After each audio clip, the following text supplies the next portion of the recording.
ஆண்டவர் இயேசுவின் நாமத்தில் உங்களை வாழ்த்துகிறேன்.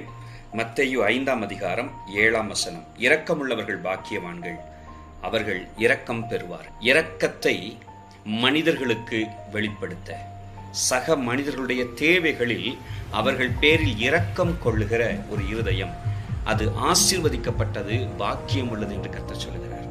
மத்தேயு சுவிசேஷம் 25:45 கூட கர்த்தர் இப்படி சொல்கிறார், மிகவும் சிறியவர்களாகிய இவர்களில் ஒருவனுக்கு எதை செய்தீர்களோ அதை எனக்கே செய்தீர்கள் என்று சொல்கிறார்.